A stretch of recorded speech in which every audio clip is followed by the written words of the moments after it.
ఇన్నాళ్లుగా సద్దుమణిగిందనుకుంటున్న ఉదంతం మళ్లీ ట్రెండింగ్ లోకి వచ్చింది. న్యూయార్క్ టైమ్స్ పత్రిక సంచలన కథనంతో టెస్లా అధినేత ఎలాన్ మస్క్ ఎఫ్ఐఆర్ మరోసారి చర్చనీయాంశంగా మారింది.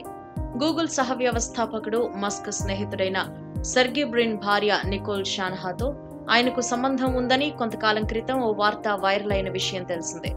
అప్పట్లో దీన్ని మస్క్ తో పాటు సెర్గీ భార్య నికోల్ షాన్హాన్ కూడా ఖండించారు. అయితే న్యూయార్క్ టైమ్స్ తాజాగా వీరి ఎఫ్ఐఆర్ నిజమేనంటూ మరో సంచలన కథనాన్ని ప్రచురించింది. ఈ ఎఫ్ఐఆర్ తర్వాతే సెర్గీ బ్రిన్, నికోల్ విడాకులు తీసుకున్నారు అని కూడా చెప్పింది. ఓ పార్టీలో వీరి మధ్య సంబంధం ఏర్పడిన విషయాన్ని కొందరు తమకు విశ్వసనీయ సమాచారం అందించారు అని పేర్కొంది.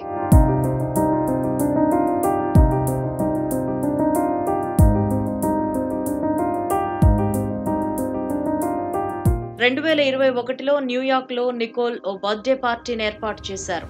ఈ వేడుకలకు మస్క్ కూడా హాజరయ్యాడు. ఆ తర్వాత మస్క్ సోదరుడు ఏర్పాటు చేసిన పార్టీలో వీరు ఒకరికొకరు తారసపడ్డారు. ఆ సందర్భంగా ఇద్దరు కీటమైన్ అనే డ్రగ్ తీసుకున్నారు. ఆ తర్వాత పార్టీ నుంచి ఇద్దరు నిష్క్రమించారు. కొన్ని గంటల తర్వాత ఇద్దరు మళ్లీ పార్టీలో ప్రత్యక్షమయ్యారు. ఈ సందర్భంగానే తాను మస్క్ కు దగ్గరైనట్టు నికోల్ తన భర్త సెర్గీ బ్రిన్ కు చెప్పినట్టు కొన్ని విశ్వసనీయ వర్గాలను ఉటంకిస్తూ న్యూయార్క్ టైమ్స్ ఓ కథనాన్ని ప్రచురించింది. ఈ విషయాన్ని ఆమె తన స్నేహితులు, కుటుంబ సభ్యుల ముందు కూడా అంగీకరించిందట.